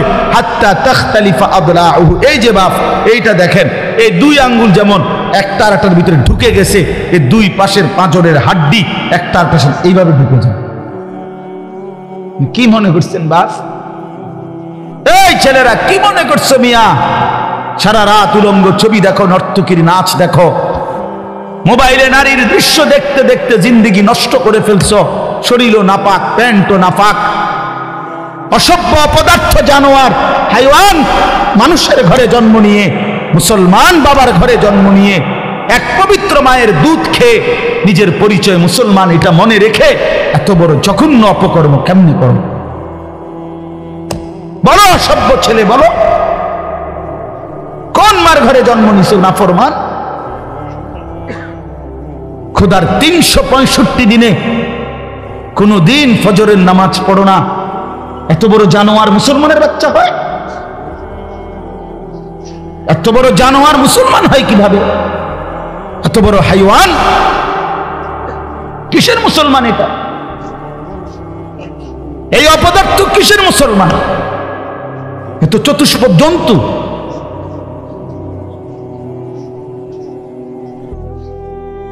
আল্লাহ আমাদেরকে মাফ করে দেন। ছেলে পেলে ভাবতে শিখো বাবা, নিজেরে নষ্ট করে দেওয়ার মধ্যে কি ফায়দা? নিজের জিন্দেগি বরবাদ করে দেওয়ার মধ্যে কি ফায়দা বাপ? একটা মোবাইল জীবনের সব, একটা নারী জীবনের সব, একটা মোটর সাইকেলের জন্য আমরা পৃথিবীতে আসছি। এই বন্ধুদের কিছুক্ষণের আড্ডা, এই খালাস। আহা, একদিন রাত গভীরে চোখ বন্ধ করলে দেখবা প্রিয় বন্ধু আমার, তোমার পাশে আর কেউ নাই। একদিন এই পৃথিবীর সব আলো বাতাস চলবে, এই পৃথিবীর গাড়ি ঘোড়া চলন্ত, বাতাস রোদ বৃষ্টি সব থাকবে, পৃথিবীর মানুষগুলো দৌড়বে ছুটবে, মৃত্যু তোমার একদিন একদম নিস্তব্ধ করে দিবে। সেদিন দেখবে সবাই ব্যস্ত, তুমি কেবল শান্ত। সেদিনও দোকান খুলবে, সেদিনও রোদ উঠবে, সেদিনও বৃষ্টি ঝরবে, সেদিনও হাজারো মানুষের ব্যস্ততা থাকবে, শুধু তুমি বন্ধু থাকবা না, তুমি বন্ধু থাকবা না। হ্যাঁ প্রিয় ভাই আমার, এটা জরুরি বিষয়, বুঝতে শিখো। নিজের ভালো, নিজের কল্যাণ, এটা বহুতই জরুরি বাপ, বহুতই জরুরি। যাই হোক, আমি লম্বা করে ফেলছি আমার কথা। তৃতীয় কথা হলো দলালাত। কোন ব্যক্তি হকের রাস্তা, জান্নাতের রাস্তা, সঠিক রাস্তা থেকে পথ হারিয়ে ফেলা, কুফরির মধ্যে লিপ্ত হলো, শিরিকের মধ্যে লিপ্ত হলো, বিদআতের মধ্যে লিপ্ত হলো, সামাজিক বদরসম কুসংস্কারের মধ্যে লিপ্ত হয়ে গেল। দুনিয়ার ইহুদি খ্রিস্টান কাফের বেঈমান নাস্তিক মুরতাদ মুশরিক নর্তকী গায়ক নায়ক এই অসভ্যদের কাছে তার জীবন সঁপে দিল। তাদের মতোই তার মানে সে দলালাত, পথভ্রষ্ট হয়ে গেল। হকের রাস্তা, জান্নাতের রাস্তা, আলোর রাস্তা থেকে বঞ্চিত হয়ে গেল, পথ হারা গোমরা হয়ে গেল। এটা তারে জাহান্নামে নিয়ে যাবে। এটা তারে কই নিয়ে যাবে বাপ? আমান ইউদলিলিল্লাহু ফামা লাহু মিন হাদ। আল্লাহ কোরআনে বলছে, আল্লাহ যাকে পথ হারা করে দেয় সে আর কোথাও কোনো পথ প্রদর্শক পায় না। আল্লাহ থেকে যদি কারো বন্ধন ছুটে যায় বন্ধু, তার জন্য আর কোনো পথ প্রদর্শক নেই। কোরআনের সরাসরি আয়াত আল্লাহ বলছে। হ্যাঁ, আল্লাহ তাআলা বলছে কোরআন শরীফে কতভাবে বলছে আল্লাহ যে নাফরমানদের পুরোটা জিন্দেগি কেমন কেমন? আমালুহুম কারামাদিন ইশতাদ্দাত বিহির রিহু ফি ইয়াউমিন আসিফ। আল্লাহ তাআলা বলছে সমস্ত বেঈমানের জীবনটা, তার মেহনত, তার কর্মকাণ্ড, আল্লাহকে ছেড়ে দিয়ে ভুল পথে চলে, নাফরমানির রাস্তায় চলে, তার জীবনটা হলো এমন যে ছাই বোঝেন, চুলার যে ছাই, এই ছাই কোন ব্যক্তি রাস্তার মাঝখানে মনে করেন এক পাশে এমন জায়গার মধ্যে স্তূপ দিল, অনেক ছাই, একটা ঝড়ো বাতাস, একটা প্রচন্ড বেগে বাতাস এসে এই ছাইগুলোকে পলকের মধ্যে, মিনিটের মধ্যে উড়াইয়া ফেললো। আল্লাহ পাক বলেন সমস্ত কাফের বেঈমান নাফরমান পাপী সারা জিন্দেগীর সমস্ত কর্মকাণ্ড ওই ছাইয়ের মতো প্রচন্ড বাতাস যেটাকে মিনিটের মধ্যে উড়িয়ে ফেলে। কারামাদিন ইশতাদ্দাত বিহির রিহু ফি ইয়াউমিন আসিফ। আল্লাহ তাআলা বলেন, আল্লাহ বলেন আমালুহুম কাসারাবিন বিকিআতিন ইয়াহসাবুহু যামআনু মাআ হাত্তা ইযা জাআহু লাম ইয়াজিদহু শাইআ। আল্লাহ বলে সমস্ত নাফরমান পাপী তার জীবনটা হলো ওই মরিচিকার মতো, যে রাস্তার এই পাশ থেকে প্রচন্ড রৌদ্রে, এই পিচ ডালা রাস্তায় দূরে তাকাইলে মনে হয় যেন পানি থই থই করতেছে রাস্তার উপরে রৌদ্রের মধ্যে। দৌড়াইয়া তৃষ্ণার্ত ব্যক্তি পানির আশায় যখন সেখানে যায়, গিয়ে দেখে লাম ইয়াজিদহু শাইআন, কিছুই নাই, সেটা মরিচিকা। সেটা ধোঁকা। তো আল্লাহ তাআলা বলেন, আল্লাহকে বাদ দিয়ে, আখিরাতকে ভুলে গিয়ে, ইবাদতকে ভুলে গিয়ে, নামাজ রোজা হালালকে ভুলে গিয়ে, বাপ বন্ধু জওয়ান বুড়ো আমি আপনি সবাই রে বলছি, আল্লাহ তাআলা যেন বলেন, আল্লাহ বলেন যেন এটা ওই বেঈমানের মতো যে মনে করেছিল সেটা পানি, কিন্তু গিয়ে দেখে কিছুই না, কিছুই না। আমি তো সবসময় বলি বাবা, এই ঘর বাড়ি দালান বিল্ডিং খাট ফার্নিচার সোফা যা সাজাইলেন, আপনি মরার 20 বছর পরে আপনি নিজে আইসা একদিন কবর থেকে ফেরেশতারে একটু বইলা কইয়া, ভাই আমি শুধু জামু আর আসমু, আমার ঘরে আমি মরার আগে বিশ্বাস করো ভাই নিজে দাঁড়াইয়া থাইকা সোফাটি বানাইছি, খাট বানাইছি, ফার্নিচার বানাই, 6টা চেয়ার বানাইছি, এত সুন্দর করে একটা ডাইনিং টেবিল বানাই দিয়ে আসছিলাম। আজ 20 বছর পরে আমার মনে পড়ছে, ফেরেশতা আমার ঘরের আসবাবগুলো আসেনি কিন্তু চাইয়াই, শুধু দেখে আইসা পড়বো, আমি আর পরে থাকতাম না কইলাম। তো ফেরেশতা যদি কোনো কারণে অনুমতি দেয় তা আইসা দেখবেন, খোদার কসম আপনার 20 বছর পরে আপনার সাজানো সেই ফার্নিচার আসবাবপত্র কিচ্ছু না, আপনার ঘরে না। যদি জিজ্ঞাসা করেন ছেলে মেয়ে নাতি নাতনিকে সেগুলো কোথায়, বলবে দাদা এগুলো আর এখন চলে না, এই মডেল আর এখন বাজারে চলে না, এই জন্য এগুলো ফেলে দিস, ফেলে দিস। এরই নাম দুনিয়া, এর জন্যই জীবন শেষ করবে। অতএব এই 3 জিনিস খেয়াল করা। 1 নম্বর গাফলত বলেন, 2 নম্বর জাহালত, 3 নম্বর দালালত। 1 নম্বর হলো খামখেয়ালি, অবহেলা, কর্ম করতেছি। আরেকটা হলো অজ্ঞতা, মূর্খতা, না জানা। আরেকটা হলো পথ হারিয়ে ফেলা, পথভ্রষ্ট হয়ে যাও। আল্লাহ তাআলা আমাদেরকে এই 3টি মুসিবত থেকেই হেফাজত করেন। আল্লাহ তাআলা আমাদেরকে জান্নাতের পথ, সিরাতে মুস্তাকিমের পথ আল্লাহ তাআলা আমাদের জন্য আলোকিত করে দেন, আলোকিত করে দেন। প্রিয় ভাই আমার, এই আমি সহজ কথাই এটা বলতে চাই, এই মাহফিল, এই ওয়াজ, আমরা আসলে উলামায়ে কেরাম উম্মতের ফেরিওয়ালা।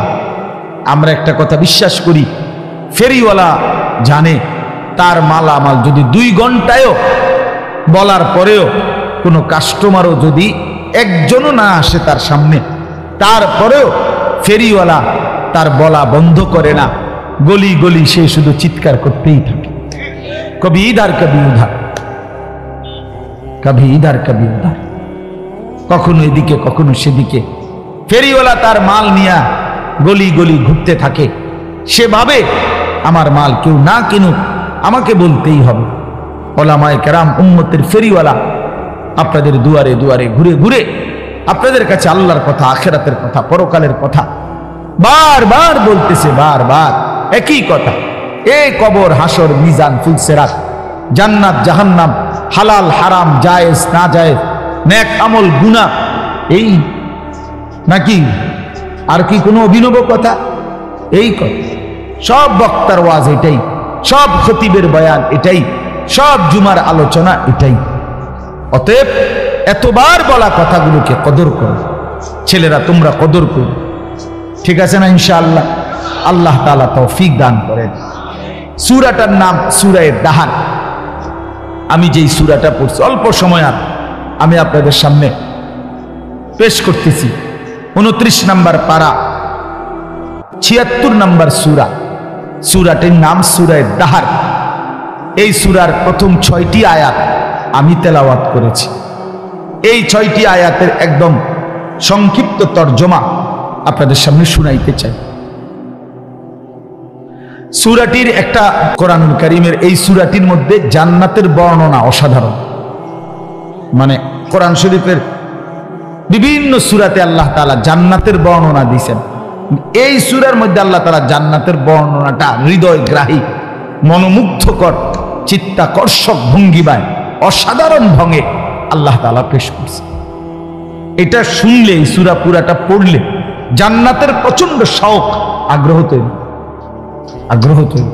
জান্নাতীকে আল্লাহ তাআলা পানীয় কয় আইটেমের দিবেন? কাফু, সালসাবিল, জানজাবিল, মানে কয় মডেলের পানিও দিবেন, 7 আপ, কোক, মৌজু, এসব সদর বদল না, এগুলা না। জান্নাতি শরাব, জান্নাতি শরাব, জান্নাতি পানীয় আল্লাহ তাআলা কয় আইটেমের দিবেন জান্নাতীকে, এইটার বর্ণনায় তো আপনি পাগল হয়ে যাবেন। এর পরে না ভাত তরকারি পরে, বুঝেন নাই কথা? আপেল মালটা তো পরের কথা, পানীয়র আইটেম শুনলেই তো আপনি বেদিশ হয়ে যাবেন। করছে কি মানে, বলে কি মানে, এত সুন্দর। ইজা রাআইতা সাম্মা রাআইতা নাঈমান ওয়া মুলকান কাবীরা। আল্লাহ বলছে এই সূরার মধ্যে, আমার বান্দা যখন জান্নাত দেখবে তো বারবার ফিরে ফিরে দেখবে, ঘুরে ঘুরে দেখবে, বারবার চোখ দিয়ে তাকাবে, আরে এইটা কি, ওইটা কি, এটা তো সুন্দর, এটা দিয়ে আরো সুন্দর, এটা দিয়ে আরো সুন্দর। তো আমার বান্দা বারবার দেখে বুঝবে যে নেয়ামতে ভরা এক বিশাল সাম্রাজ্য আল্লাহ তাকে দান করছে। মুলকান কাবীরা, মুলকে কবীর। হ্যাঁ প্রিয় ভাই আমার, তুমি যদি দুনিয়ার অন্য মানুষের কথা শুনে মজা পাও, আমরাও আল্লাহর কালাম শুনে বিশ্বাস করে আলহামদুলিল্লাহ মজা পাই, তৃপ্তি পাই। আলহামদুলিল্লাহ, আলহামদুলিল্লাহ। সর্বনিম্ন যে জান্নাতীকে আল্লাহ তাআলা জান্নাত দিবেন, একেবারে সবচেয়ে ছোট জান্নাত, সেটাই ফেরেশতাকে জিজ্ঞেস করবে ওই জান্নাতি বান্দা যে ফেরেশতা ভাই আমারটা কয় শতক?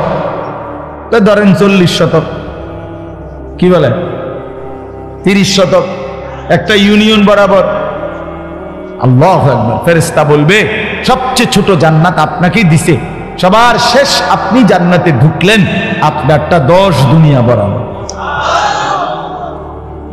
বাকিটি আপনি হিসাব করেন, আপনাদের কাছে ফিতা থাকলে আপনারা মাপেন, মুনাজাতের পরে তার কাম নাই, এরপরে মাপবেন। আল্লাহু আকবার।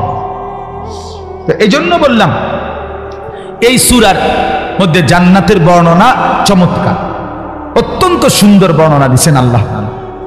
রাসূলুল্লাহ সাল্লাল্লাহু আলাইহি সাল্লামের উপরে যখন এই সূরাটা নাজিল হয়েছে, তখন নবীজির সামনে কয়েকজন সাহাবী ছিলেন।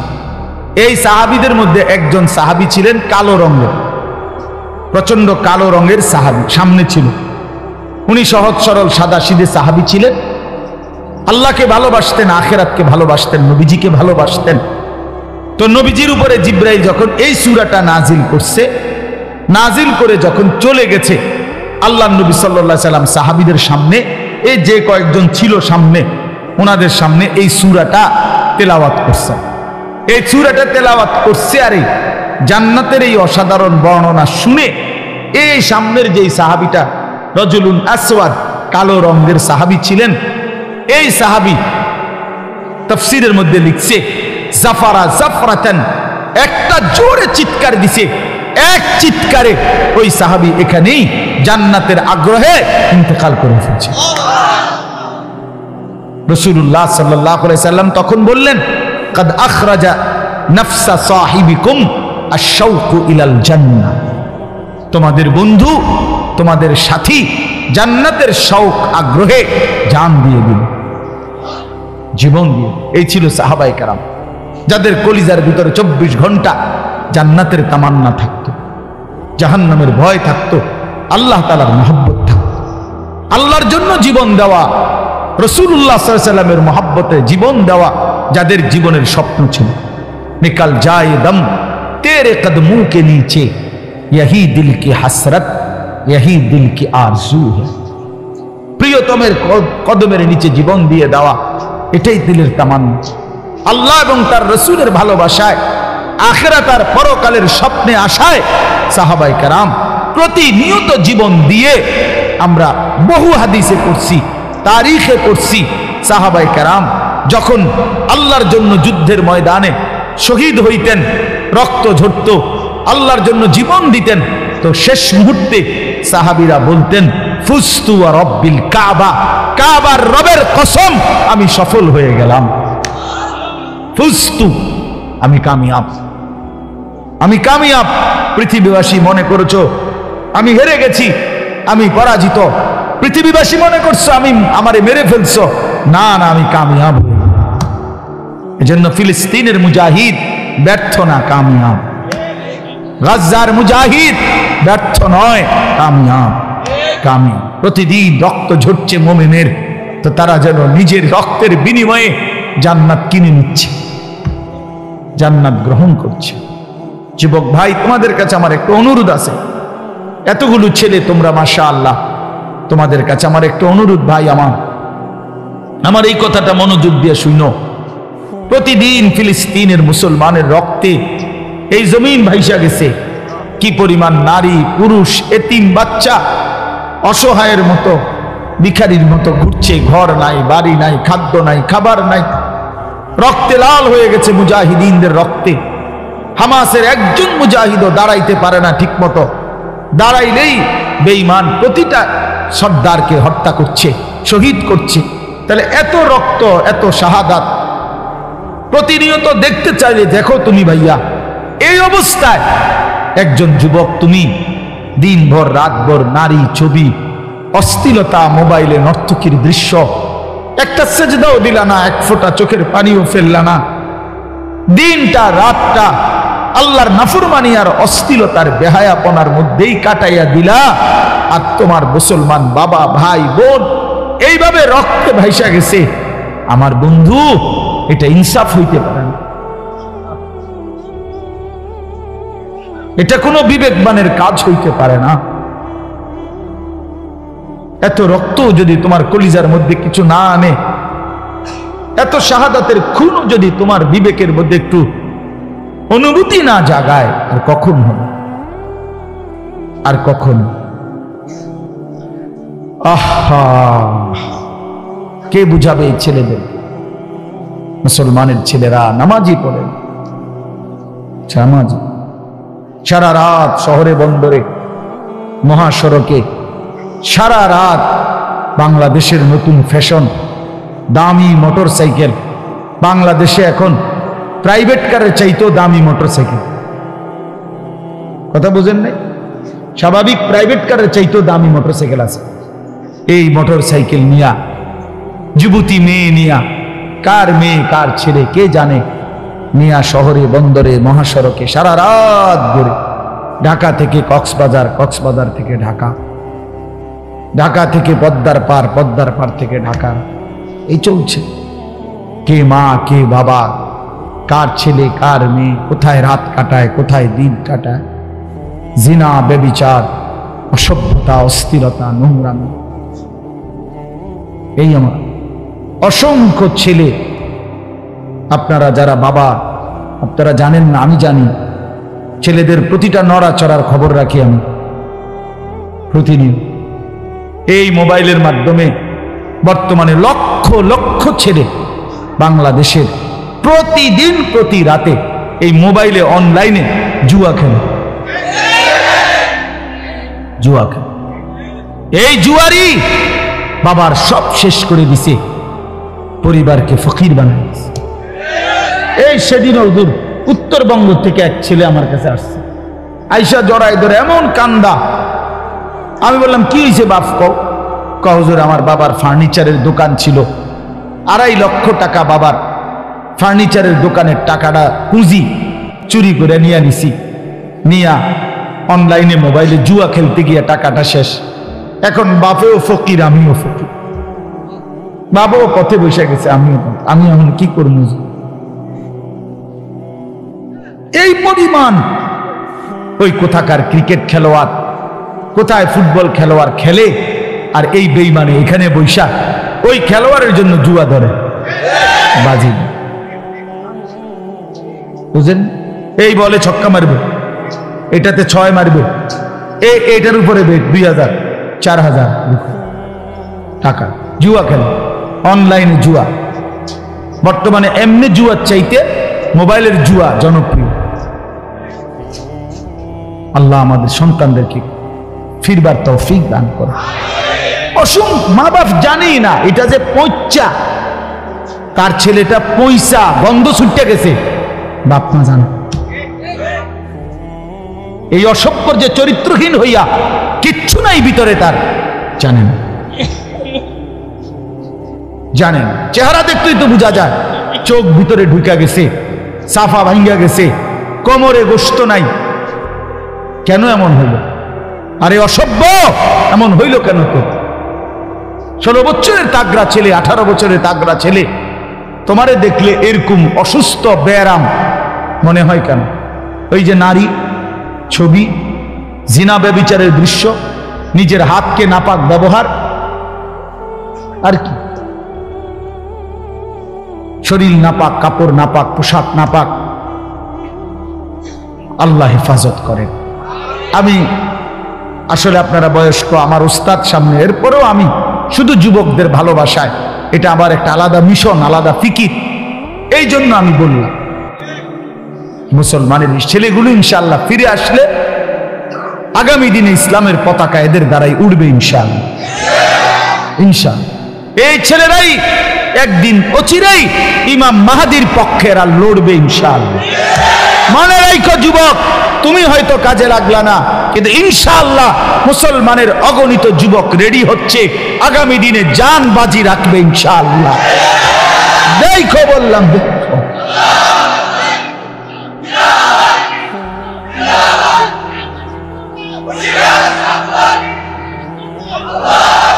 আমরা হতাশ হই নাই, আমাদের ওলামায়ে কেরাম হতাশ না।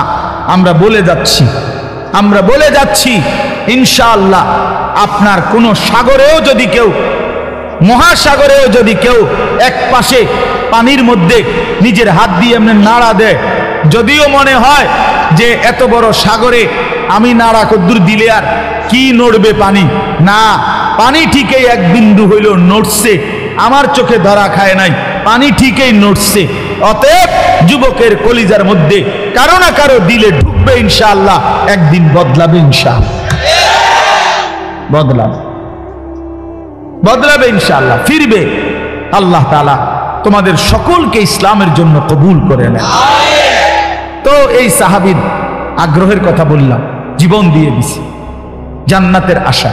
এটাই সূরার তাফসীরের মধ্যে, তাফসীরের কিতাবে আছে। এবার তরজমাটা শুনে আল্লাহ তাআলা এখানে শুধু একটা কথা মনে করাইছে। আল্লাহ তাআলা আমাদেরকে বলছে, বান্দা, একটি লম্বা সময় ধরে আমি আল্লাহ তাআলা এই পৃথিবীতে ধীরে ধীরে প্রসেসিং করে তোমাকে বানিয়েছি। প্রতিটা মানুষকে আমি বানিয়েছি। মানুষকে আল্লাহ তাআলা 7টি স্তরে বানিয়েছেন।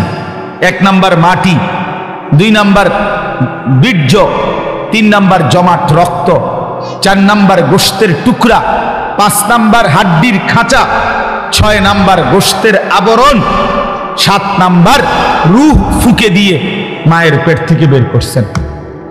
এই 7টি ধাপের মধ্যে আল্লাহ বলেন, বান্দা, প্রথম মাটি। এবার মনে রাখো, মাটির যেই অস্তিত্বের মধ্যে তোমার অস্তিত্ব ছিল, সেটা তুমি 1 মিনিট চোখ বন্ধ করে ভেবে দেখো, কত লম্বা সময় ধরে মাটির মধ্যে আমি আল্লাহ তোমার অস্তিত্ব সংরক্ষণ করেছি। সেটা পৃথিবীর কেউ জানে না, শুধু আমি জানি। মাটি থেকে নির্দিষ্ট পরিমাণ খাবার আমি আল্লাহ উৎপাদন করেছি, সেই খাবারের মধ্যেও তোমার অস্তিত্ব ছিল, সেটা কেউ জানতো না, আমি জানি। নির্দিষ্ট পরিমাণ খাবার তোমার বাবা খেয়েছে, ভক্ষণ করছে, এতে করে নির্দিষ্ট পরিমাণ বীর্য তৈরি হয়েছে। সেটা কতদিন ছিল বাবার কাছে তোমার অস্তিত্ব, সেটা আমি আল্লাহই জানি, বীর্যের আকারে। এরপরে বাবা মায়ের মিলনে স্বামী স্ত্রী উভয়ের মিশ্র বীর্য একত্রিত করে একটি নির্দিষ্ট জায়গা রেহেমে জরায়ুতে আমি আল্লাহ স্থাপন করেছি তোমাকে তৈরি করার জন্যে, সেটাও কেউ জানতো না। 10 মাস তারপরে আবারও মায়ের সেই জরায়ুতে আমি আল্লাহ ধীরে ধীরে এই জমাট রক্ত, গোশতের টুকরা, হাড্ডির খাঁচা, গোশতের আবরণ, চোখ, নাক, কান, হাত, পাও দিয়ে একদিন মায়ের পেট থেকে আমি আল্লাহ তোমারে এই পৃথিবীর আলো দেখাইছি। আল্লাহ বলে, বান্দা, বুঝে দেখো, হাল আতা আলাল ইনসানি হিনুম মিনাদ দাহর, যুগের পর যুগ মানুষের উপর দিয়ে এতটা লম্বা সময় পার হইছে বান্দা, লাম ইয়াকুন শাইআম মাযকুরা, তোমার উল্লেখ করার মতো কোনো নাম, ঠিকানা, নিশানা, কোনো চিহ্ন, কোনো নথিপত্রে কোথাও তোমার কোনো আলোচনা ছিল না, অথচ তুমি মাটির মাঝে ছিলা, তুমি খাবারের কণিকায় ছিলা, তুমি বাবার বীর্যে ছিলা, তুমি মায়ের জরায়ুতে ছিলা। আমি জানতাম, আমি ধীরে ধীরে প্রসেসিং করে তোমার এই অবস্থায় এনেছি। পৃথিবীর কোনো কাগজে পত্রে আলোচনায় তোমার কোনো নাম নিশানা ছিল না। ছিল? কথা বলেন। একজন উচ্চশিক্ষিত ব্যক্তিকে, যিনি কম্পিউটার, ইন্টারনেট, অনলাইন, গুগল এগুলো খুব বুঝে মনে করেন, ওনারে বলেন আগামী 30 বছর পরে কোন মাটির কণিকা থেকে কোন মানুষ তৈরি হবে, এটা বলে দাও। পারবে কোথাও? গুগল সার্চ করলে এটা বের হবে না, কোথাও নাই। আল্লাহ বলেন ইন্না খালাকনাল ইনসানা মিন নুতফাতিন আমশাজ। এই নুতফাতিন আমশাজ মানে হলো স্বামী স্ত্রী উভয়ের বীর্য একত্র করে আমি আল্লাহ তাআলা জরায়ুর মধ্যে স্থাপন করে আমি আল্লাহই মানুষকে সৃষ্টি করেছি। সুবহান। এখন প্রশ্ন হইল যে এই যে লম্বা সময় মাটি, খাবার, বীর্য, মায়ের জরায়ু, এরপরে 10 মাসের ধীরে ধীরে এই প্রসেসিং, আল্লাহ বলেন এতটা লম্বা সময় ধরে আমি আল্লাহ যে তোমারে ধীরে ধীরে বানাইলাম, এই পর্যন্ত আইনা মায়ের পেট থেকে পৃথিবীর বুকে আলো দেখাইলাম, কথা বলার শক্তি, হাত নাড়াইবার শক্তি, চিন্তা করবার শক্তি সব আমি দিলাম। তুমি কি একটা বারো ভাবলা না যে আল্লাহ এত দিন লাগাইয়া, এত সময় ব্যয় করে, এত সুন্দর যত্ন করে আপনি আমারে কেন বানাইলেন? এই আমার কথা শেষ, আর অল্প, এই 5টা মিনিট লাগবে না। বলেন এই কথা কি ভাবা উচিত ছিল না ভাই? কথা বলেন না, এই কথা ভাবা উচিত ছিল কিনা বলেন? তো কেন ভাবলেন? ওই যে ওই অপদার্থ, এই বেটা অপদার্থ, তুই বেটা উঠে যা বেটা। আরে বেটা তোকে বলছি বেটা, এই গঞ্জিওয়ালা। আবারও সে পিছনে তাকায়, কি পরিমাণ অপদার্থ দেখছেন? মোবাইলটা নিয়ে যে তুমি বারবার ছবি উঠাও নিজে নিজে, পাগল। হ্যাঁ হ্যাঁ, না না, 2-1 জনের বোঝা উচিত, এত বড় ব্যাককল। ভেবে দেখেন কারে বলে, কি গরুরে বলে না ছাগল রে বলে তাও জানেন। চল বেটা জিন্দিগি এভাবেই চালা। এই জন্য বললাম, আল্লাহ তাআলা বলে বান্দা তুমি কি একবারও ভাবলা না, তুমি কি একবারও জিজ্ঞেস করলা না যে আল্লাহ এত যত্ন করে, এত সুন্দর করে আপনি আমারে কেন বানাইলেন এত সময় লাগাইয়া? তো আল্লাহ তাআলা এই কথাটার উত্তর দিচ্ছে যে বান্দা যদি তোমার দিলে ভাবনা আসে যে আমারে আল্লাহ আপনি কেন বানাইলেন, তো আল্লাহ বলেন উত্তর দিচ্ছে কেন বানাইলাম শুনো। এই লম্বা সময় যুগের পর, এই সূরা দাহার, দাহার মানে যুগ, যুগ যুগ ধরে লম্বা সময় পার করে আমি আল্লাহ মানুষকে সৃষ্টি করেছি কেন? নাবতালিহি, পরীক্ষা করার জন্য। কি করার জন্য বাপ? সবাই বলেন, আবার বলেন, আবার বলেন, আবার বলেন, পরীক্ষা করার। নাবতালিহি লিয়াবলুয়াকুম লিনাবলুয়াহুম ওয়ালা নাবলুয়ান্নাকুম ওয়া নাবলুকুম। এই সবগুলো কোরআনের শব্দ, অর্থ হলো পরীক্ষা করার জন্য, পরীক্ষা করার জন্য, পরীক্ষা করার জন্য, পরীক্ষা করার জন্য। আল্লাহ বলছে বান্দা বানাইছি পরীক্ষা করার জন্য। এখন কি পরীক্ষা, কিসের পরীক্ষা করবেন মাওলা? তো আল্লাহ বলেন তুমি জানো বান্দা শোনো, ঘটনাটা হইল এই, আমি তোমার এনে থাকতে দিতাম না, তুমি চাইলেও না, না চাইলেও না। সুখে থাকলেও তুমি এনে থাকতে পারতা না দুনিয়ায়, দুঃখে থাকলেও তুমি এখানে থাকতে পারতাম। মূল ঘটনা হলো বান্দা আমি তোমারে অস্থায়ী এই দুনিয়ায় অনির্দিষ্ট কয়েকটা দিন তোমার জন্য রাখমু, পুরা টাইম স্থায়ীভাবে তোমারও থাকতে দিব না, দুনিয়ারও থাকতে দিব না, কিচ্ছু দেবো না আমি টাকা, চাইলেও না, না চাইলেও না। জীবনে হাসলেও তুমি মরে যাইবা, কাঁদলেও মরে যাইবা। সুখের অট্টালিকা থেকেও মৃত্যু হয়, দুঃখের কুড়ে ঘর থেকেও মৃত্যু হয়, হয় না? জীবনে যে কোনো দিন দুঃখ দেখে নাই সেও মরে যায়, জীবনে যে কোনো দিন সুখ দেখে নাই সেও মরে যায়। প্রিয় বন্ধু কেউ থাকবে না। আল্লাহ তাআলা বলে বান্দা এই মূল বিষয় হলো আমি তোমার জন্য একটা আসল বাড়ি বানাইছি, একটা স্থায়ী ঠিকানা আছে তোমার জন্য, সেটা হলো আখিরাত, সেটা হলো জান্নাত। আমি সেখানে তোমাকে থাকতে দেব, মূলত রাখবো ওইখানে থাকার জন্য। এখানে কয়টা দিন তুমি পরীক্ষা দিতে হবে, আর এই পরীক্ষাই দিয়ে আমি দেখব তুমি কি জান্নাতের সেই স্থায়ী ঠিকানায় থাকতে চাও কিনা। এখন আসেন, আপনি বুঝলেন যে আমারে আল্লাহ পরীক্ষার জন্য বানাইছেন, আর পরীক্ষার বিষয়বস্তু হলো আমি দুনিয়ার এই অল্প সময়ে জান্নাতে যেতে চাই কিনা, এই পরীক্ষা, ঠিক কিনা বলেন? এবার আমার প্রশ্ন হলো, মাওলা আপনি পরীক্ষায় পাশ করার জন্য, উত্তীর্ণ হওয়ার জন্য, জান্নাতে পৌঁছার জন্য আপনি আমারে কি কি ব্যবস্থাপনা দিলেন? বই কই, সিলেবাস কই, শিক্ষক কই, কাগজ কই, কলম কই, খাতাপত্র কই, এগুলো কই? কথা বুঝছেন? এগুলো দিতে হবে না, আমি পরীক্ষা তো পাশ করতে হবে, তা আমার পরীক্ষার বিষয়বস্তু কই, কি কই, এগুলো কোন, এগুলো কি?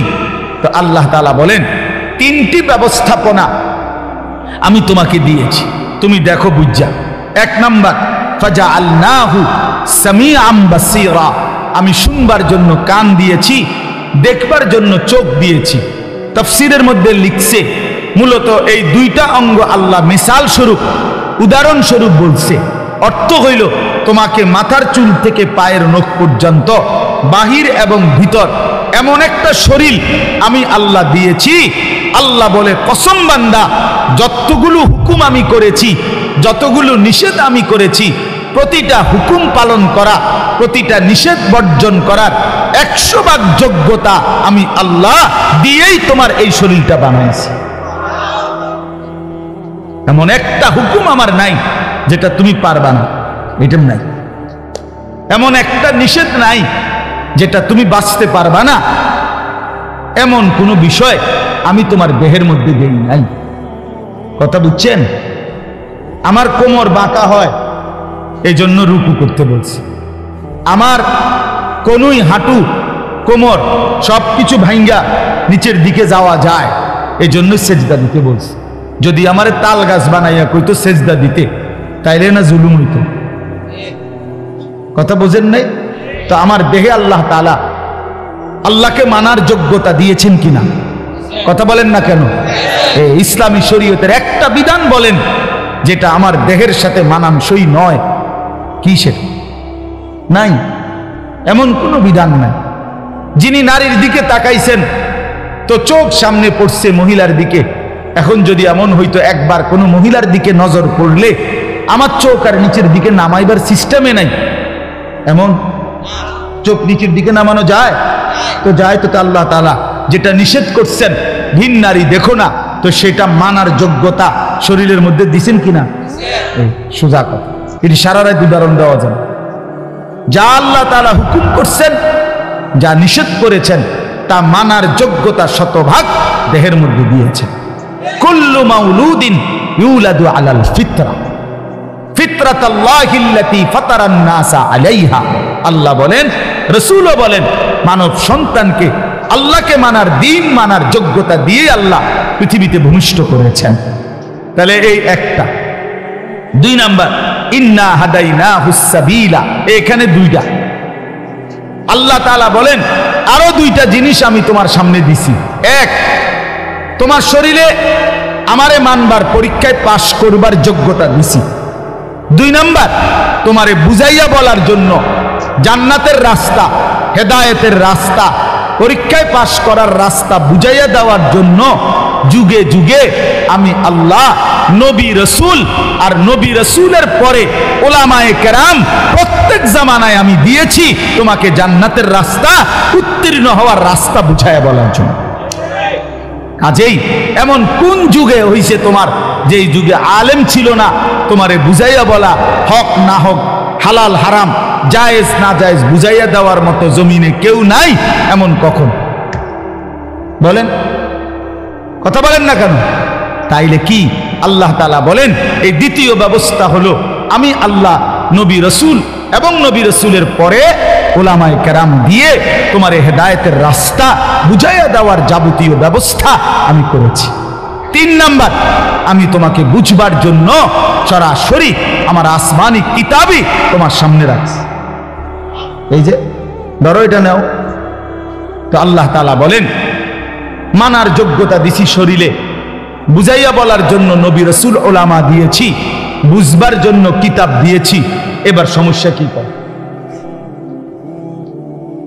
বলেন ভাই? বুঝলে বলেন একজন ভাই যে এবার কি অসুবিধা, কথা বুঝছেন কিনা? এবার আল্লাহ বলেন ইম্মা শাকিরা ওয়া ইম্মা কাফুরা। এবার শুধু আমি দেখব, সব ব্যবস্থাপনা আমি দিয়েছি, বুঝাইয়া বলার জন্য ওলামা আছে, বুঝবার জন্য কিতাব আছে, মানবার যোগ্যতা শরীরের মধ্যে আছে। এবার আমি শুধু দেখব তুমি বান্দা আমার অনুগত নাকি অবাধ্য। ইম্মা, কি মিল কোরআনে, কি সুন্দর! ইম্মা শাকিরা ওয়া ইম্মা কাফুরা। এবার দেখব তুমি কৃতজ্ঞ না অকৃতজ্ঞ, অনুগত নাকি অবাধ্য। তো যদি প্রশ্ন করেন যে অবাধ্য হইলে কি করবেন, হ্যাঁ, আর অনুগত হইলে কি করবেন, আল্লাহ বলে শুনো, ইন্না আতাদনা লিল কাফিরিনা, সমস্ত নাফরমান অবাধ্য বেঈমানের জন্য আমি আল্লাহ পাপীর জন্য আখিরাতে তিনটা জিনিস রাখছি। এক নাম্বার সালাসিলা, আগুনের শিকল 70 হাত লম্বা, 70 জিরাআন ফাসলুকুহু, 70 হাত লম্বা আগুনের শিকল দিয়া তোমারে বেঈমান ফেরেশতা আমার তোরে বাঁধবে। এক নাম্বার। দুই নাম্বার ওয়া আগলালা, তোর গলায় বেড়ির মতো বান দিবে। এটা এরকম, আমি আপনাদের দেখাইলে বুঝবেন। সূরা ইয়াসিনের মধ্যে আছে ইন্না জাআলনা ফি আনাকিহিম আগলালান ফাহিয়া ইলাল আদকানি ফাহুম মুকমাহুন। এইটা আল্লাহ বলছেন প্রত্যেক পাপী নাফরমান, এই বেনামাজি সন্তান মনে রাখো, হারামখোর, সুদখোর, ঘুষখোর, কিস্তিওয়ালা মনে রাখো, বেপর্দা মহিলারে বইল যে প্রত্যেকটা পাপী নাফরমানকে হাসরের ময়দানে ফেরেশতারা এই দুই হাত ঘাড়ের পিছনে দিয়া, এইভাবে দিয়া, এই থুতনির নিচে এই দুই হাতের এই অংশ দিয়ে এইভাবে বান দিয়ে রাখে, এইভাবে। দেখছেন? এইটাই হলো এই সূরা ইয়াসিনের এই কথার অর্থ। ইন্না জাআলনা ফি আনাকিহিম আগলালান ফাহিয়া ইলাল আদকানি ফাহুম মুকমাহুন। অর্থাৎ এইভাবে যখন ফেরেশতা বান দিবে, খোদার কসম বেঈমান আর কোনোদিন এক সেকেন্ডের জন্য চোখটা আর মাটির দিকে নামাইতে পারবে না। এভাবে দিয়ে রাখলে হেটা নামাইব কেন? এই আল্লাহ বলেন এক নাম্বার আগুনের শিকল রাখছি তোর জন্য, আগলালান, বেড়ির মতো বেঁধে দিবে, ওয়া সাঈরা, আর জাহান্নামের আগুন রেখেছি। এবার অনুগত হলে পুরস্কার কি? এই পুরস্কার আল্লাহ বলেন ইন্নাল আবরারা ইয়াশরাবুনা মিন কাসিন কানা মিজাজুহা কাফুরা আইনান ইয়াশরাবু বিহা ইবাদুল্লাহ। আল্লাহ তাআলা বলেন প্রথম হইল পুরস্কার কি? অনুগত হইলে আল্লাহ বলে প্রথম পানি দিয়ে শুরু করি। বুঝেন নাই কথা? প্রথম কি দিয়ে শুরু করি? পানি দিয়ে, পানীয় দিয়ে শুরু করি। আল্লাহ বলেন আমার অনুগত বান্দাকে পান করানো হবে এমন পাত্রের পানীয়, যেই পাত্রের প্রত্যেক পানির সাথে আমি আল্লাহর জান্নাতে একটা ঝর্ণা আছে, স্পেশাল ঝর্ণা, যেটার নাম হচ্ছে কাফুর। ওই কাফুর ঝর্ণা থেকে মিশ্রিত পানি মিশিয়ে আমার বান্দাকে প্রতি গ্লাস, প্রতি জগে পানীয় পান করানো হবে। ইউফাজ্জিরুনাহা তাফজীরা, আমার বান্দা নিজ হাতে সেই ঝর্ণার পানি প্রবাহিত করবে, ঢেউ খেলাবে আর আরামসে পানি পান করবে। আল্লাহ বলেন এই কাফুর মিশ্রিত সুগন্ধিময় ঝর্ণার পানি প্রতি গ্লাস, প্রতি জগের সাথে মিশিয়ে আমার বান্দাকে পান করানো হবে। আর তখনই বুঝবে বান্দা আমি জান্নাতের মধ্যে অসাধারণ পানীয়, অসাধারণ মেহমানদারি করব। কোরআন শরীফে আছে, এক কথাই বলি তাইলে সহজে বুঝবেন। আল্লাহ বলেন আমার জান্নাতি বান্দার মেহমানদারিটা কেমন হবে। আল্লাহ একটা অসাধারণ আয়াতে বলছে লাহুম মা ইয়াশাউনা ফিহা ওয়া লাদাইনা মাজিদ। আল্লাহ বলে আমার বান্দা জান্নাতে যা চাইবে তাই পাবে, তা তো দেয়া হবেই, তবে বান্দায় আমার সিনেই কয়টা, বলবেই কয়টা। হইতে চিনেই কি? সে বলা শেষ করলে আমি আল্লাহ, এবার আমার কাছে আরো অসংখ্য কোটি কোটি নিয়ামত আছে, এবার সেগুলো আমি তাকে দেব। লাহুম মা ইয়ানিনা। হ্যাঁ, এক সাহাবী তারিখের মধ্যে আছে, এক যুদ্ধের ময়দানে শাহজাদি, ওই সম্রাটের মেয়ে খ্রিস্টান, উনি গনিমতের মাল হিসাবে উনার বন্টনে পাইছে।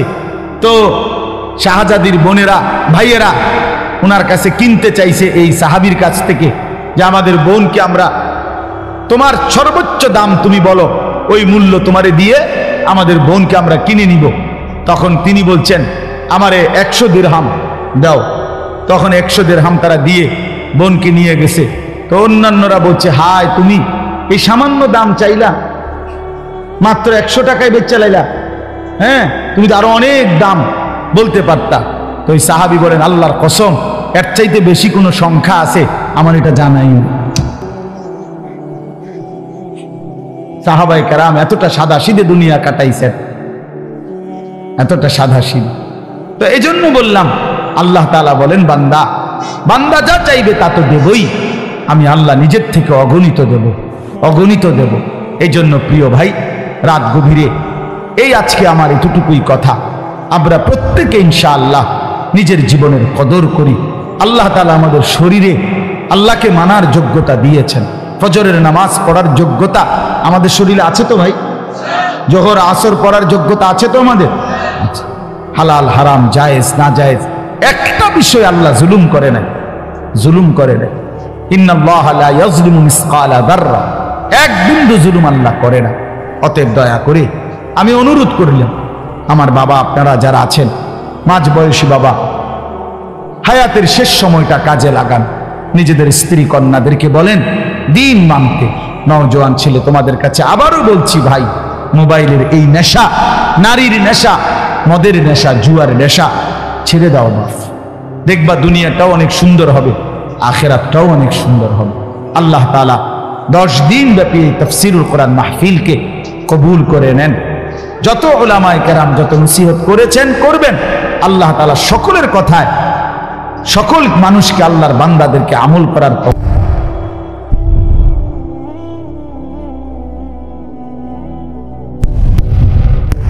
আলিয়া আল্লাহ তাআলা হযরতকে হায়াতে তাইয়্যিবা আফিয়া দান করেন। আমার মাদ্রাসা দারুল আরকাম, আমি তো ছোটবেলায় এই মাদ্রাসারই ছাত্র। হুজুর আমারে ওই মাদ্রাসায় হুজুরেই প্রথম আমারে আনছেন। তা আমার সেই মাদ্রাসা আল্লাহ তাআলা কবুল করেন। যত উস্তাদ আসাতেজাদের কাছে পড়ছি, আল্লাহ তাআলা সকলকে উত্তম বিনিময় দান করেন। আপনাদের জন্য আমি দোয়া করি, আপনারা আমার জন্য দোয়া করবেন। আল্লাহ আমাদের সবাইকে ভালো রাখেন, ঈমান আমলের সাথে বাঁচার তৌফিক দান করেন।